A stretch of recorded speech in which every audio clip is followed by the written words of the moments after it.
Paraiso ang tawag nila sa Boracay dahil sa pinong-pino at maputing buhangin nito na maaaring ihalin tulad sa milk powder. Subalit ang ilan sanang masayang pagbabakasyon ay nagiging bangungot dahil sa mga nagaganap na aksidente sa tubig. Noong nakalipas na taon ay 17 drowning incidents ang narehistro. 3 sa mga biktima ay namatay. That is the problem because like I said, dapat may sariling ambulance boat and a patrol boat, no? Ayon Commodore Mike Labatchao, we're requesting that, no? So hanggang ngayon, binigay sa amin is a patrol boat ng pangdagat na maliit, no? What we need here is through the experience, we loaded patients. Akalain mo, first class tourist destination. Yung pasyente, ilagay sa taas ng bubong ng pump boat, no? So the patient is up there looking to the heavens. Siguro, isip niya, Lord, kunin mo na ako, Ito ang muhon o ang marker na pinagbabasehan ng 25 plus 5 meter rule. Dapat mula dito hanggang sa shore ay 25 meters at dito naman sa setback nila mula dito sa muhon, papunta doon sa mga structures dapat 5 meters naman. Kaso ang naging problema, itong kahabaan na ito, tinayuan na ng iba't ibang struktura kagaya ng mga tents. Ano gagawin niyo if they refuse to?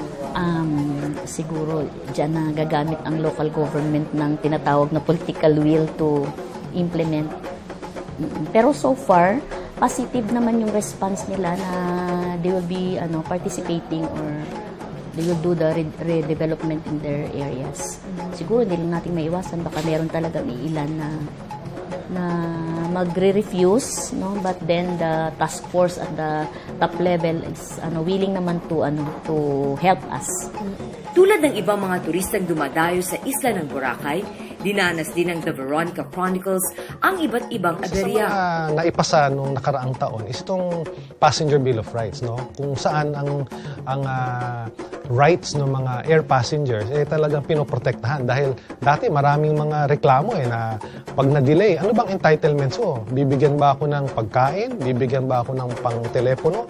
Ako ba'y bibigyan ng kwarto? So ito po na a-address na dun sa Passenger Bill of Rights. Pero ang position po ng DOT, no, kasama na rin yung mga ibang government agencies is to make sure na yung service, no, na ibinibigay ng ating mga airlines, no, are up to par, no?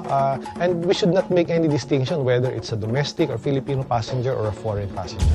Ang Baguio ang tinaguri ang summer capital of the Philippines. Paborito itong bakasyunan dahil sa katangi-tangi nitong malamig na panahon. Makikita mo kung umikot kayo dito sa camp na we are trying to develop around the forest area. So, you can see that as much as possible, ayaw namin magpuputol ng puno. Subalit sa likod ng maayos na anyo at pamamalakad sa John Hay, ay may mabigat na problema na kinakaharap ang lugar. Ayon kay BCDA President Arnel Casanova, 2 taon lamang nagbayad ang JH DevCo at ngayon ay mahigit 3.3 billion pesos na ang utang nito sa BCDA. Yung kontrata, napirmahan siya noong 1996. Nagbayad lang sila noong unang taon noong 1997. And then pagdating na ng 1998, nagsimula na silang pumalya ng pagbabayad up to the present time. So, naka-3 restructuring actually yung kontrata na yan. So, yung kanilang talagang honest to goodness na payment lang ay noong unang taon ng lease na ito. Kasi, yung kontrata for the development of John Hay is between Basis Conversion Development Authority and the developer. Walang kontrata ng city government with the developer. Minsan, sinasabi nila, parang yung city, hindi kami interesado na magkulikta ng aming shit. That is not true. Meron naman kayong kontrata, yung suggestion namin, why can we not sit down in the negotiating table, i-audit natin yung provisions ng kontrata, which is the law between the contracting parties. Tingnan natin yung provision na hindi natupad. At the end of the day, malaman natin sino ang may obligasyon, magkano ang obligasyon na dapat bayaran. Hiningan namin ang reaksyon ng JH DevCo sa mga paratang ng BCDA. Pero wala silang isinagot sa amin. Isa sa maaari sanang paggamitan ng naturang pondo ay ang pagkukumpuni ng Luwakan Airport para maging mas accessible ang Baguio. Yan ang ating bubusisiin sa episode na ito ng The Veronica Chronicles na pinamagatang Tunay nga bang it's more fun in the Philippines?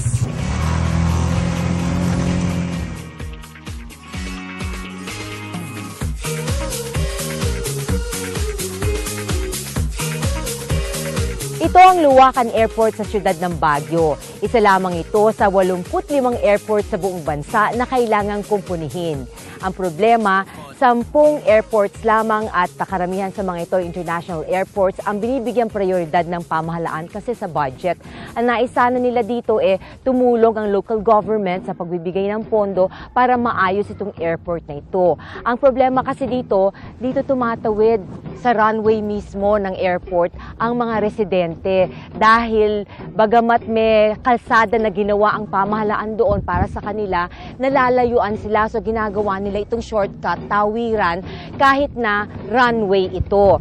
So ang gusto sana ng pamahalaan kunin yung isang road doon para gawing alternate road na tawiran ng mga tao at ng mga kotse. Ang problema, pribadong lupa yon kaya merong acquisition problem.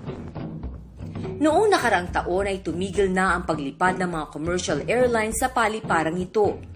Huli itong na-rehabilitate matapos ang malakas na lindol na tumama sa Baguio noong 1990. Mapapansin na ang struktura ng airport ay luma na rin, pero ang control tower ay moderno dahil ito ay naitayo sa pamamagitan ng suporta ng Japan International Cooperation Agreement o JICA.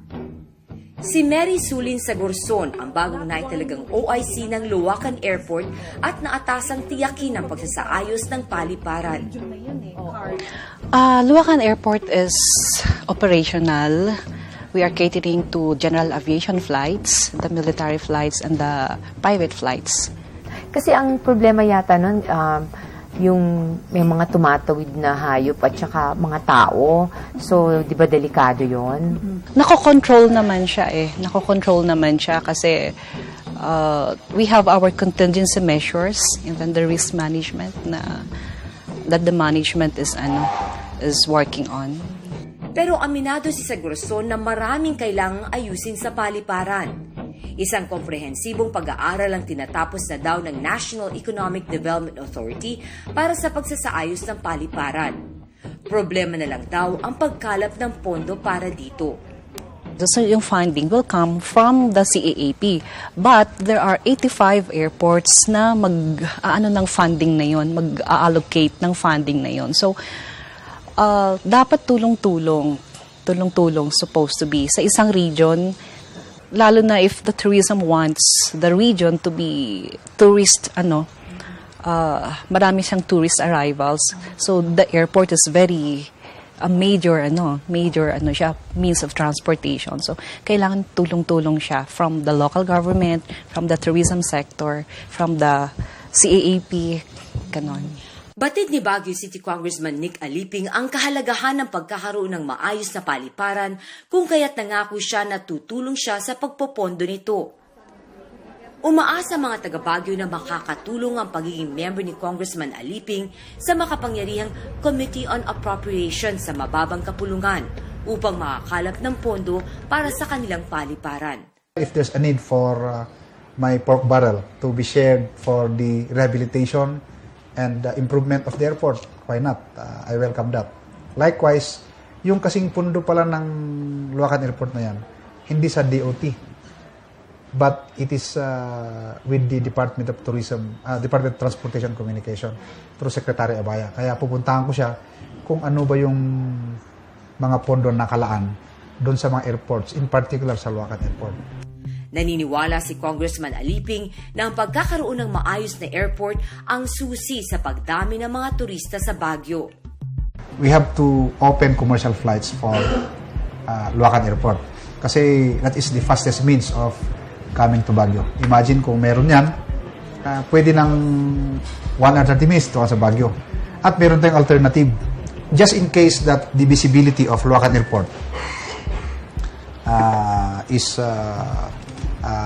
on the move, meron tayong alternative route sa San Fernando, La Union. So again, we'll also be making coordination with the province of La Union for possible rerouting of commercial flights just in case there will be zero visibility in the city of Baguio. Marami ng magagandang hotel sa Baguio, pero ang Manor Resort Hotel ang sinasabi nilang isa sa mga may pagmamalaki. Ito'y nasa loob ng Camp John Hay at isa sa mga pinalalakad ng John Hay Development Corporation. Magara ang mga accommodations dito at may restaurant pa na nagsisilbi ng gourmet food na gawa ng isang kilalang chef. Para sa mga mahilig mag-golf, matutuwa sa preskong hangin, simoy ng pine trees at lamig ng panahon habang naglalaro. Ayon sa managing director nito na si Henrik Molbecker, halos all year round daw ay napupuno ang 180 guest rooms nila. Our hotel is probably different from other resort hotels because we are a family resort for the Filipinos on national holidays, Easter, Christmas. We're full with Filipinos, full with children. The whole barangays are running around here. On the other times, we are purely businessman's hotel for conference and seminars. And in between, throughout the year, the commercial. Di naman daw nakakaapekto sa operasyon ng kanilang hotel ang hidwaan sa pagitan ng BCDA at John Hay Development Corporation. The lawyers are talking about that. It doesn't affect us, the operators. It doesn't affect the operation of the hotel. It doesn't affect the operation of the golf club or the conference center. Our business is business as usual, normal. Plano ng Baguio na palakasin pa ang kanilang turismo.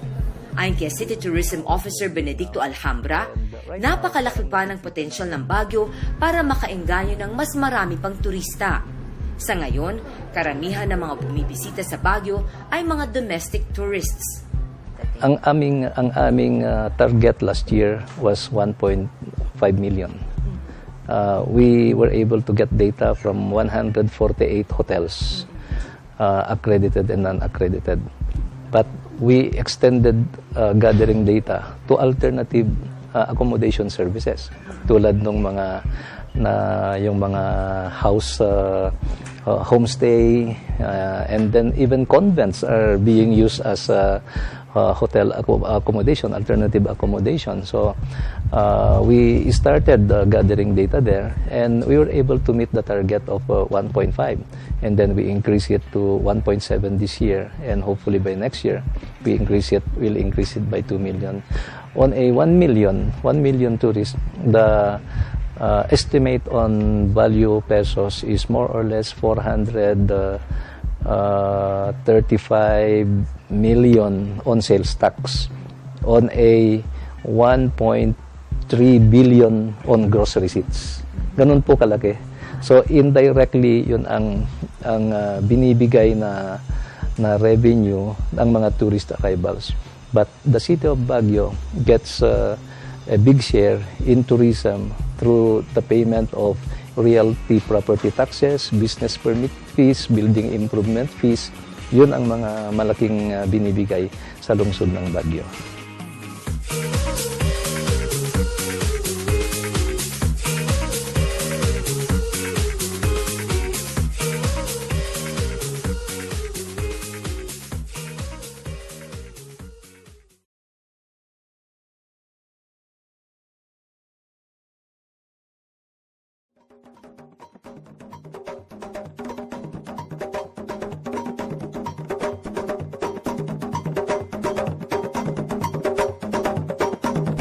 Kilala din ang Baguio dahil sa makulay na panagbenga o flower festival nito tuwing buwan ng Pebrero. Mula nang gumuho ang Hyatt Hotel noong lindol ng taong 1990 ay wala pang naitatayong 5-star hotel sa syudad. Kung kaya't nangangamba ang ilang mga opisyal dito na baka mahirapan sila sa pag-host ng mga delegado ng APEC Summit sa 2015. 10 syudad sa bansa ang pipiliin para maging venue ng mga pagpupulong sa summit. 17 high-level meetings ang gaganapin kung saan ang bawat meeting ay dadaluhan ng mula 250 hanggang 4,000 participants. Bawat pagpupulong ay maaring magtagal ng humigit kumulang 3 araw. Ang main event ay ang pagpupulong ng 21 pinuno ng mga bansa na bitbit ang kanilang trade ministers, foreign ministers at finance ministers. Huling ginawa ang APEC Summit sa bansa sa Subic, Zambales noong 1996. Ayon kay Tourism Regional Director for the Cordillera Administrative Region na si Purificacion Molintas, puspusan na ang pagpupulong ng mga opisyal sa Baguio sakaling mapili ang syudad para sa APEC Summit. We recognize the fact na siguro kung yung mga malalaking meetings, hindi natin kakayanin because we don't have a big international airport that will fly in and out all the prime minister, all the presidents, kasi they are 21. And when you have to accommodate 21, can you just imagine the security, yung mga sasakyan, and it has to be quick when you escort these VIPs. Kailangan yung security measure mo talagang matindi dyan. And we may not be suitable for the big meetings. And as I was discussing with our senior officials, baka pati yung mga medium meetings, baka medyo mahirapan tayo, yung mga senior cabinet officials meeting, they would like to fly in and out just like their presidents or their prime minister. So we were asking kung pwede, kahit yung small meetings lang na junior officer level or directors level, para naman we can get a share of the APEC meeting. Pero para kay Mol Becker, kung sakali man na mapili ang Baguio na puntahan ng mga APEC delegates, ay handa sila. We will show them the rich culture of the Cordilleras. We will surprise them with the food we serve. We will surprise them with the music we play. We put up a show, I mean an international show that will be, but with locals, to reflect the local culture. We can do that, we have done that. We have done 2 or 3 advertising congresses, you know, and our people are geared to that, to cater to that market. It's already We have the convention center, which can seat 2,000 people.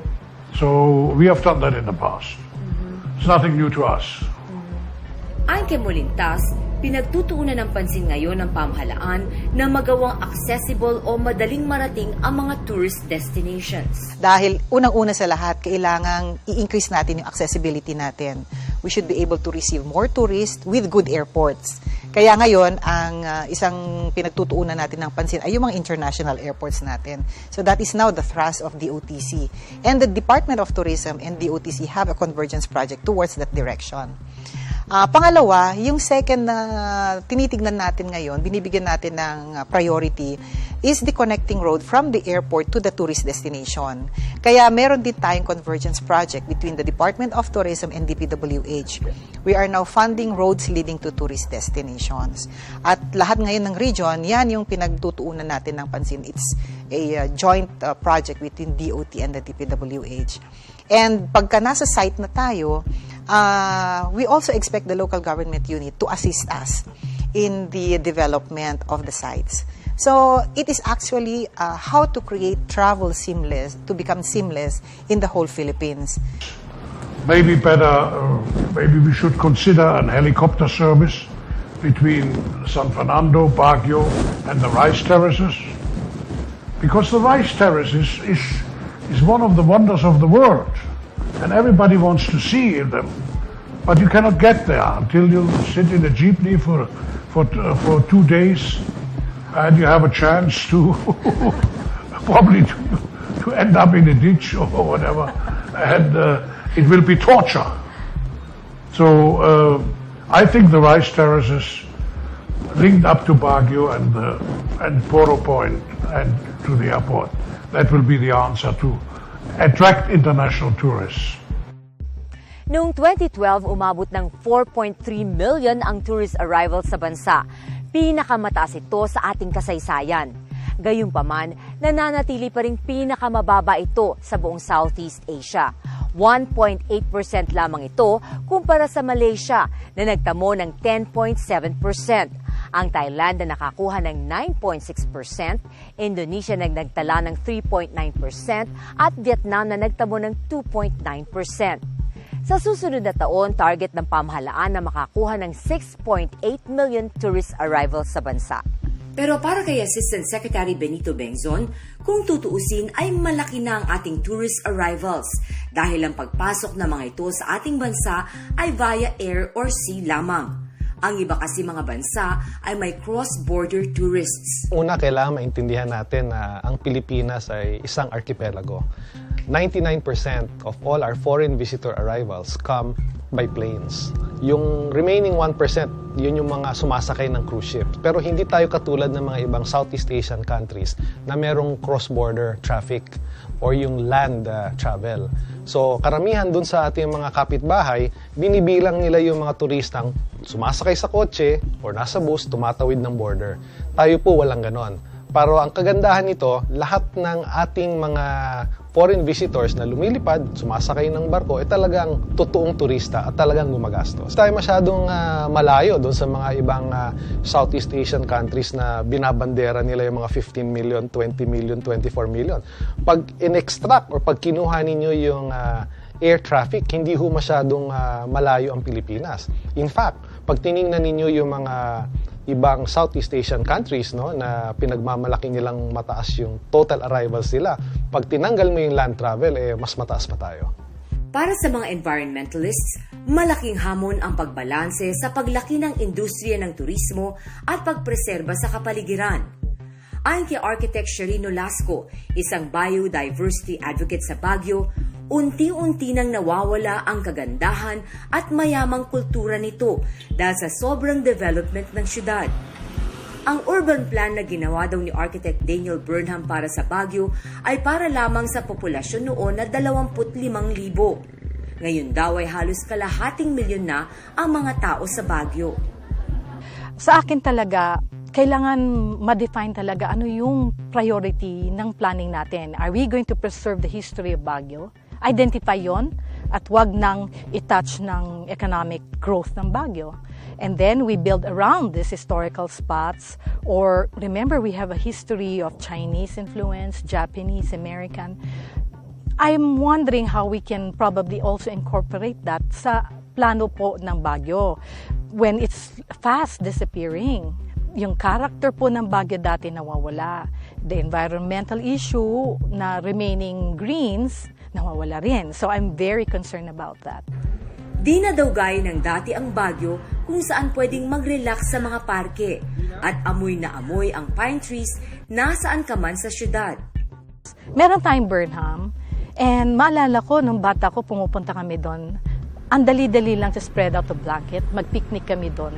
Wala man lang lalapit sa'yo na magbebenta ng knitted hats or strawberry jams or whatnot.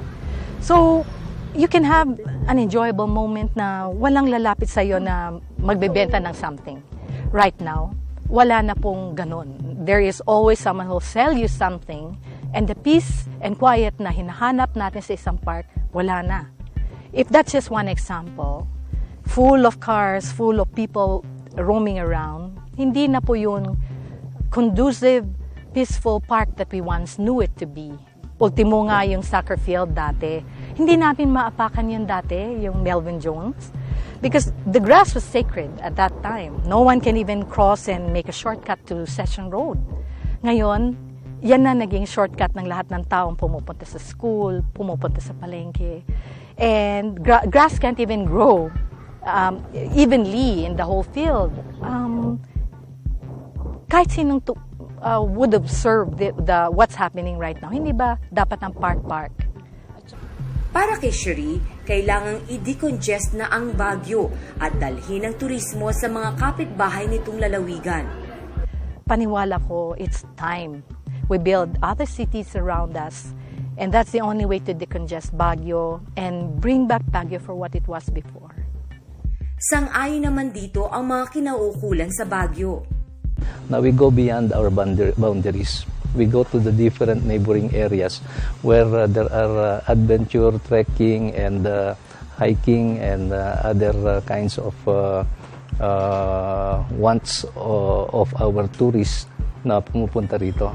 And they usually come in groups or individual as backpackers and really try itong mga tinatawag na adventure activities. It is a city where adventure begins, going towards our neighbors in Benguet, namely La Trinidad, Sablan, Tuba, Tublay, the Blist and Itugon. So this is the Blist concept of what we are trying to push also in the tourism development program of our city and our neighbors. That's why we will also be passing a resolution in Congress for the adoption of the BLIST Development Authority.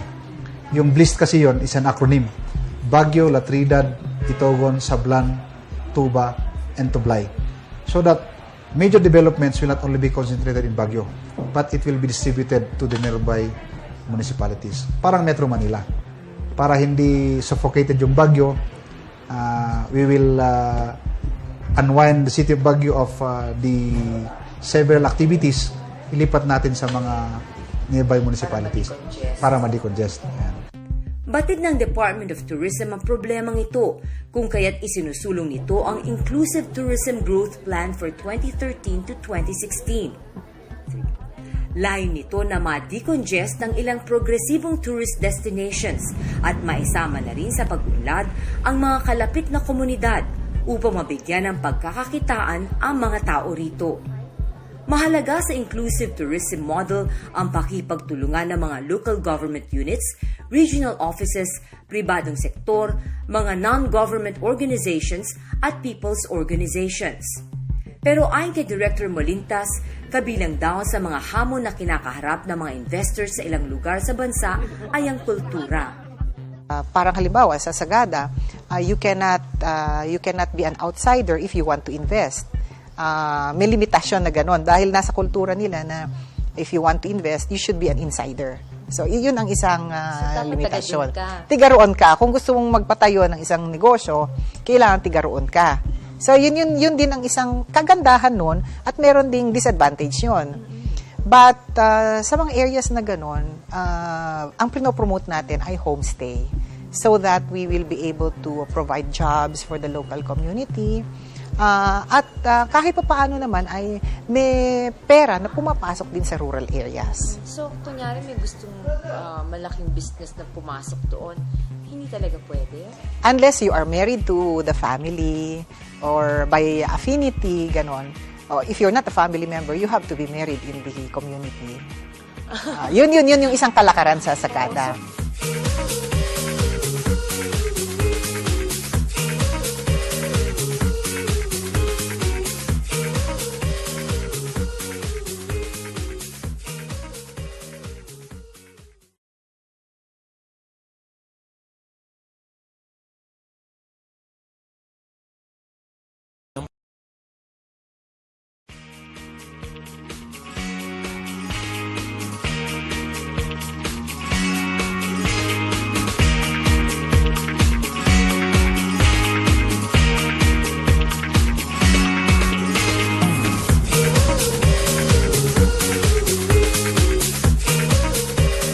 Kabilang ang Albay kung saan matatagpuan ang nakamamanghang Mayon Volcano sa top 10 tourist destination sa bansa.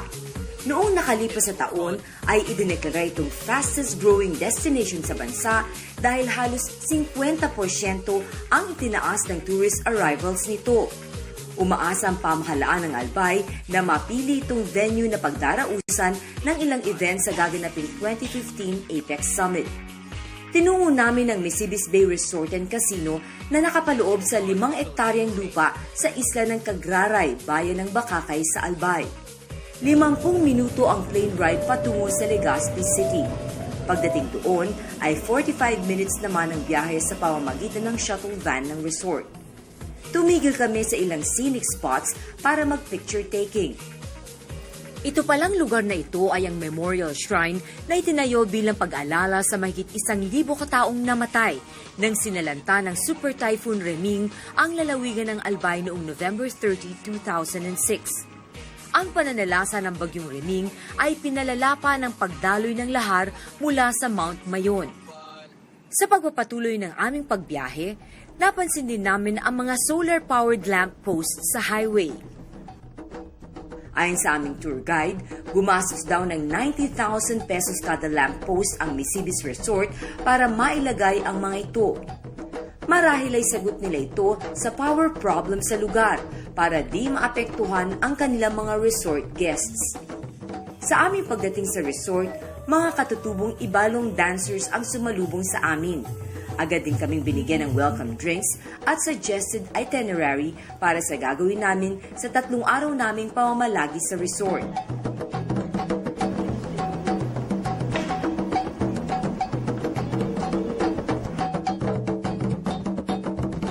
Ipinakita sa amin ang iba't ibang available rooms para sa mga bisita.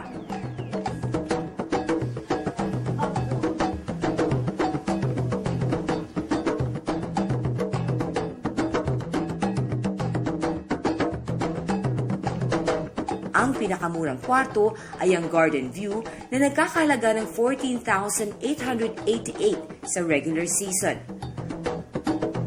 Ang pinakamahal ay 45,000 pesos a night na luxury villa na may sarili pang infinity pool.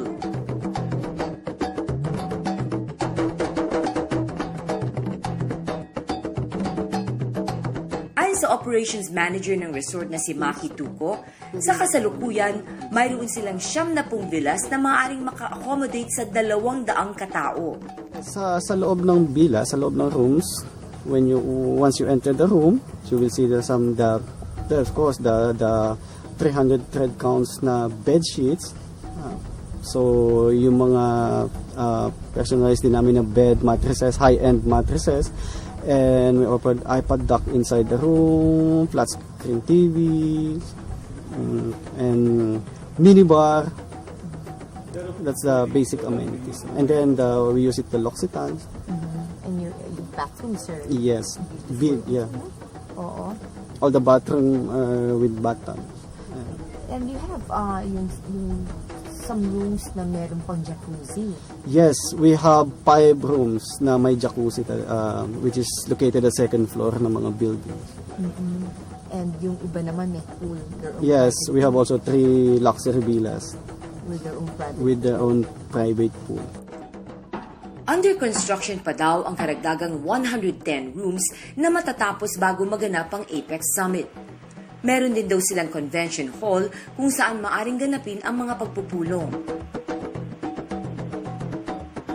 Narito ako ngayon sa tinatawag nilang hilltop dito sa isla ng Cagaray. Sa aking kaliwa, makikita ang Mayon Volcano. Maswerte kami kasi hindi maulap at kitang-kita mo ang hugis ng Mount Mayon. At dito naman sa aking kanan, ang Pacific Ocean. Dito nakikita ang sunrise kaya maraming turista ang nagpupunta dito sa pamamagitan ng pagsakay sa all-terrain vehicle o kaya paglalakad, nag-hiking sila. Pero kami, alas 6 pa lamang ng umaga, pinungo na namin to para makita namin ang napakagandang pagbukang liwayway.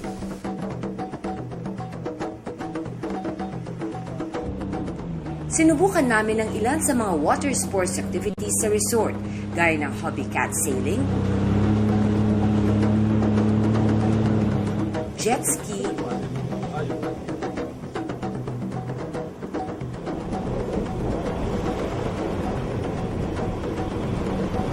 snorkeling, at diving.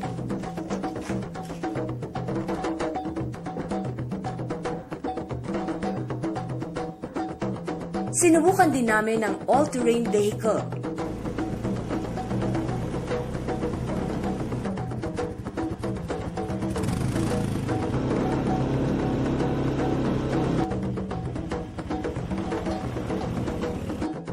Segway,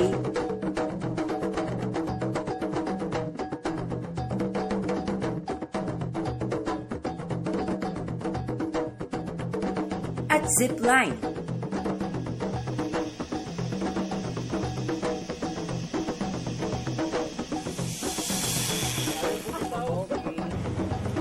Pero ang pinakapatok ay ang sunset cruise sa Misibis Bay, kung saan matatanaw ang makapigil hininga na paglubog ng araw at panoramic view ng kapaligiran.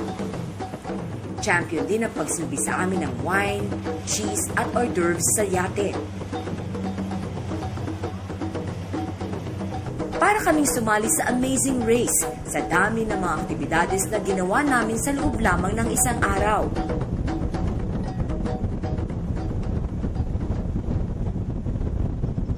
Buffet ang laging handa sa resort na kinabibilangan ng mga putahing Bicol. Asian food. So we have the local food, the Bicolano food, which is gusto nila yung Bicol Express, the laing, and we offer also yung adobo sa asin. And if you want salad naman, we have the salad maylin.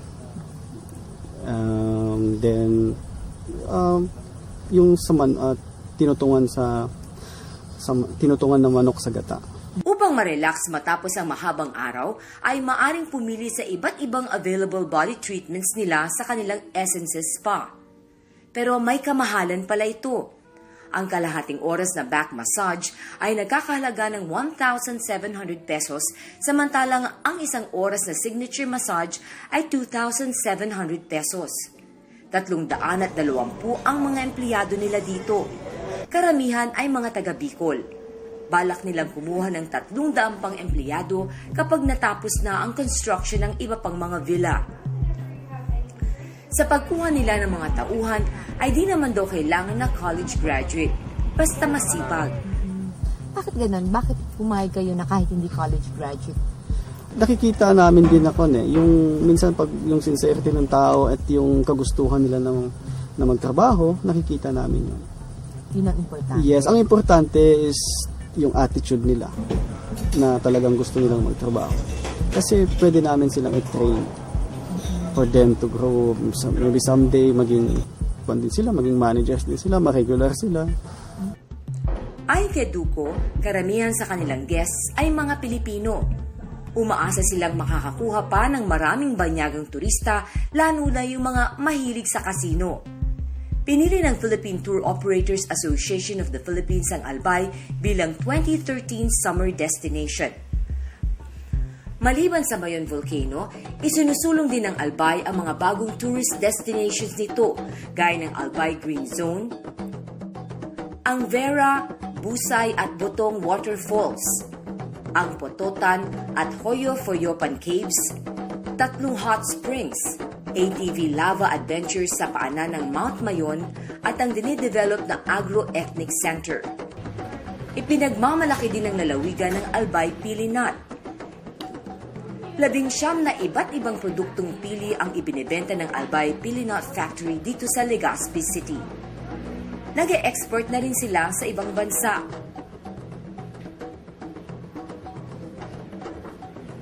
Ang malaking problema ngayon ng Albay ay ang power supply dahil sa malaking utang ng Albay Electric Cooperative sa iba't ibang creditors nito na umaabot sa 4 na bilyong piso. Noong katapusan ng Hulyo ay pinutol ng Philippine Electricity Market Corporation ang kuryente sa Albay para mapilitan ng Aleco na magbayad ng utang. Napilitan ng mga hotels, ospital, paliparan sa Legazpi at mga tanggapan na gumamit ng generators. Nakikipag-ugnayan naman ng Department of Energy sa kooperatiba para maayos ang problema. Sa kasalukuyan ay ang National Electrification Administration ang namamahala sa Aleco magmula 2011 matapos malugi ito dahil sa mismanagement, high systems loss rate at sira-sirang infrastruktura.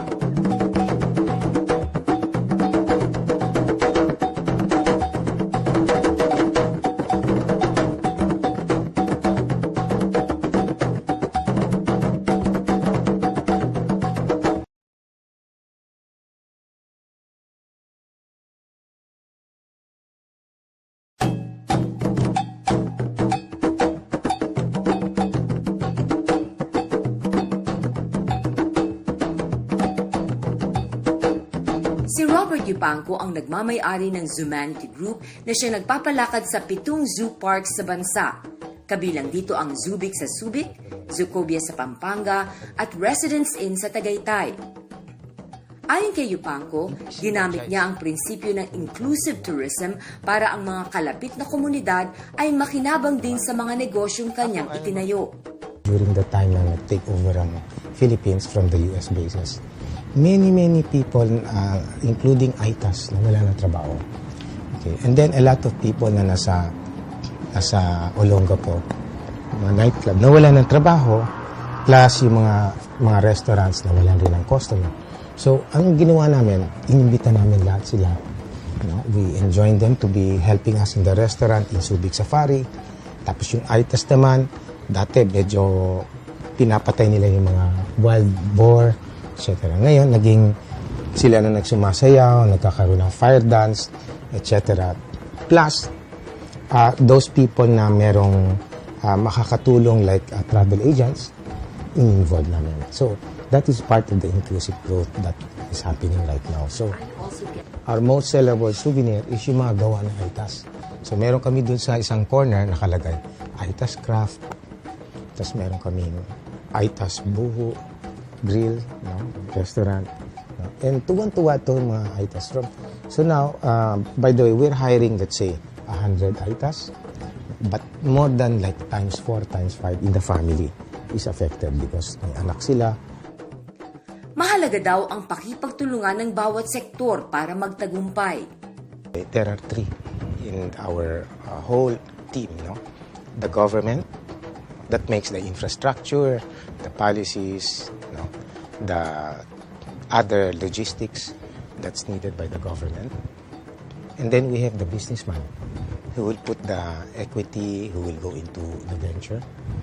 But we forgot the third one, which is the academe, the students, and so on. So they should be also partly involved in this program. Okay, the academe can make a lot of studies, and a lot of researches, what we should be doing, what other countries are doing that we're not doing. So these 3 should be really working as one. Pangarap ni Yupanco na maging isang big, beautiful green park resort ang buong Pilipinas. Ang advocacy namin is to make the Philippines one big green park resort, as I was explaining. So, meron naman kami dito. This is plant a tree, okay, and then save a cub. Okay, so our advocacy also, other than the making the Philippines one big green park Philippines, is basically to do the 4E, education, and then you have entertainment, exhibit of the animals, and environmental conservation through this. So we're selling this bottled water, and then for every bottle that they buy, we plant a tree. For every bottle naman sa orange that they buy, we do a project to save a cub. So not only other animals abroad, but indigenous to the Philippines. So this is one project we're doing. Also, we're promoting the basic 5 R's. Recycle, reuse, reduce, refuse. Normally, 3 lang yun. Okay. Yung refuse is refuse the drugs, you refuse toxic, carbon emission, and then last is respect. Not only respect amongst employees and customers, but respect to the animals. That's where. Ay kay Tourism Congress Head Marceline Clemente, connectivity naman ang pinakamahalaga para matamo ng bansa ang target nitong 10 milyong foreign tourists sa 2016. Connectivity is the most important thing, and connectivity is not only on travel like land, sea, or air connectivity. It is sad to note that after 5 o'clock, the new airport like Lagundingan Airport in Cagayan, which was just inaugurated a couple of weeks ago, cannot allow landings or departures of planes because it's not yet equipped for night landing or early morning. And so do the other local airports, several of other local airports. We are overusing our airports in Manila. At least the 2 airports, especially NAIA 1, for like more than its capacity. I think we're running like 150% to 140% its capacity right now. And aside from delaying flights most of the time because of this, it's so costly for airlines to be going around up there, waiting for landing or parking for so long before flying out, affecting the other flights, It's a chain reaction. When you leave delayed from one airport, you arrive delayed, and the next flight will also be delayed. So it's a lot of cost. It's a cost for everybody, both for the business people in the airline and for our tourists and for our other passengers. Cost of time, cost of money. Bilang Bilang dating tourism official, batid ni Cynthia Carrion ang mga pangangailangan ng bansa para makahikayat pa ng mas maraming turista. Pangunahin daw dito ang pag-upgrade sa Ninoy Aquino International Airport sa Category 1 ng US Federal Aviation Authority mula sa Category 2. The very, very, very first thing is we should improve our category to Category 1. Remember, we're in Category 2 because I was also into diving. I was the head of Philippines Commission of Sports Scuba Diving, and I would have so many Europeans wanted to come here to dive. Once that Category 1 came, I lost them all. They couldn't come anymore because they couldn't get insurance. Because when you're in a Category 2, you cannot get any of it. So they all canceled their trip here. So we've got to put the category up for our airport. There's no paradise in heaven like the Philippines, and a lot of it is virgin, So people want new destination, something different, and we have that. And we have value for money. We're cheaper. If you're comparing expenses like European and Western experiences, we're cheaper. We're even cheaper than our neighboring country like Singapore. Ipinunto naman ni Clemente ang kahalagahan ng hindi masyadong pagiging strikto sa pagbibigay ng visa sa mga dayuhan para maengganyo silang bumisita at manatili ng mas matagal sa bansa. We had given the Indian nationals a 14-day visa-free entry to the Philippines, provided they have other active visas from other countries such as the United States, London, Shenzhen, Australia, or these other countries who are giving visas. We have already improved our what you call non-visa requirement for 152 countries. From the usual, for a long, long time, it has always been 21 days to stay in the Philippines max. Then you have to extend or you have to go out. Now we have automatic 30. Starting August 1, people or residences, nationals from 152 countries can now come to the Philippines for a max of 30 days without need of visas.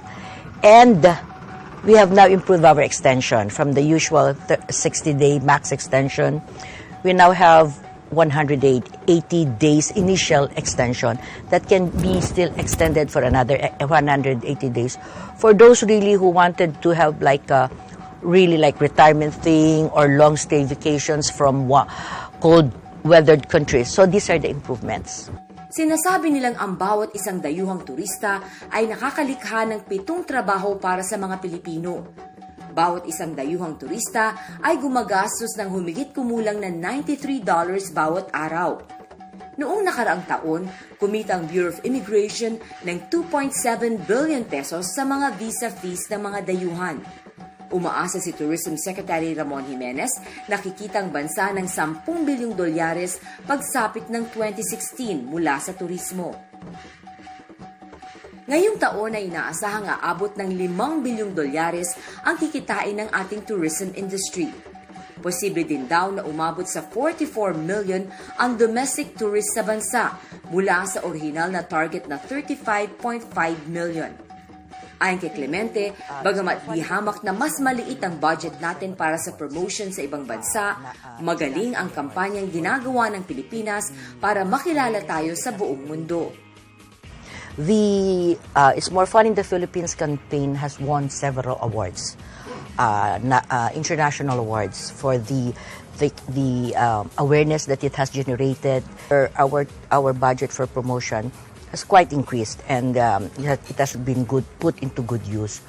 But if you are comparing, like, we cannot afford CNN, we cannot afford these global channels, which our competitors or friendly competitors around us are using. It would be ideal if we could reach the same market. But again, we don't have the budget. But they're doing their best, and we're getting the most out of the meager budget that the Department of Tourism got last year and this year. Panawagan ni Clemente na huwag lamang umasa sa pamahalaan para mapaunlad ang industriya ng turismo sa bansa. It is more fun in the Philippines, and can be more fun in the future if both the private and the public can put their acts together. We cannot let the government do all the work, you know. The government is only there to support the endeavors of the private sector. At the same time, if the private sector are united and they support each other, and for every development that happens in one sector. Ayon kay Carrion, marami sa mga dayuhan gaya ng mga expats at diplomats ay nagnanais magretiro sa bansa dahil sa hospitality ng mga Pilipino at kagandahan ng ating bansa. They want to retire. The Romanian ambassador is leaving tomorrow, Wednesday. And what did he say? He talked to his consul, Philippine consul here. He said, come on, let's do some business so I can come back and retire here. They want to, because they see that this is a country that's lovely, really lovely. And to invite all the ambassadors for diplomats, and they, in the beginning, I never forget the Turkish ambassador, the wife of the Turkish ambassador said, never would you let me go, never, no, I'll just swim here. Her husband was forcing, we came here for a dive, you have to. She tried it. Okay, I'll just go here 30 feet. Now, she's a diver. She loved it because she saw the beauty of it and the beauty of all of it, and you just stand there, all the fishes come to you. It's really, this is one in a million. And they themselves, like the British ambassador wrote, and he said, this is one of the most beautiful islands I've seen. El Nido is the best in the world. If you take over a country, you do not have to wipe them out. No? All you need is to change their attitude. Maintain everybody, just change their mindset. Diba? So it's a little discipline, the attitude, the passion, and then above all, governance. No? But we're in the right track. No? Our good government is doing their best. But, you know, as people say, good enough is not good enough. We have to do something different to achieve this, what they call this, a very ambitious plan of having 10 million by 2016. Ayon kay Bengzon, hindi tayo mapapahiya sa APEC Summit dahil puspusan na ang pagtutulungan ng lahat ng ahensya ng pamahalaan para mapatunayan tunay na it's more fun in the Philippines. Naman tayo mahihirapan dahil kung matatandaan po ninyo, 1996, in the mid-90s, we already hosted the APEC. And we are far better off. Mas marami po tayong airports ngayon, mas marami tayong mga hotels, mas maraming resorts, pati yung mga frontliners natin sa tourism. No? Mas marami at saka mas skilled and trained na po sila. Everybody has to deliver on the promise. Ito po ay national campaign, hindi po to kampanya lamang ng DOT. Ang sinasabi namin, this is the people's campaign. This is probably the most inclusive tourism campaign ever developed. At natutuwa po kami doon sa suporta na pinakita ng mga Pilipino. Nung nag-umpisa po yung kampanya, apat lamang yung version ng It's More Fun in the Philippines. Apat lang, no? Yung climbing stairs, More Fun in the Philippines. Tapos parking, More Fun in the Philippines. Ngayon po, mahigit 80,000 na ang versions natin ng More Fun in the Philippines. Anong pinapakita nito? That the Filipinos have embraced the campaign. They have now a deeper sense of pride and nationalism. So ang nakikita po namin, kailangan patuloy ang suporta ng mga Filipinos dito sa ating kampanya at kailangan ma-deliver natin itong promise natin na it's really more fun in the Philippines. Napakaraming problemang kailangan nating masolusyonan kung nais nating matamo ang target ng pamahalaan na 10 million tourist arrivals by 2016.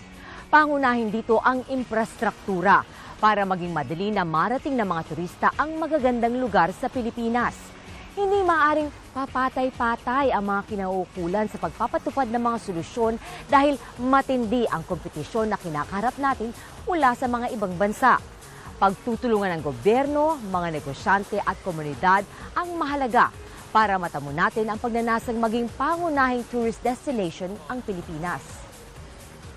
Sa ating pag-iikot sa bansa ay nakita natin talaga namang walang kapantay ang ganda ng Pilipinas.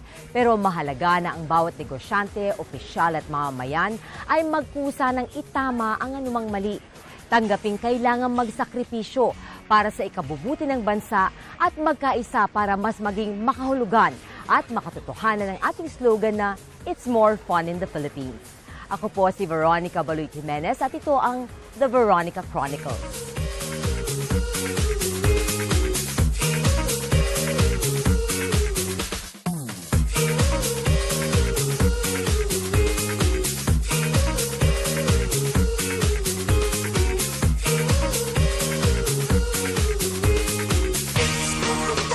in the Philippines. It's more fun in the Philippines. It's more fun.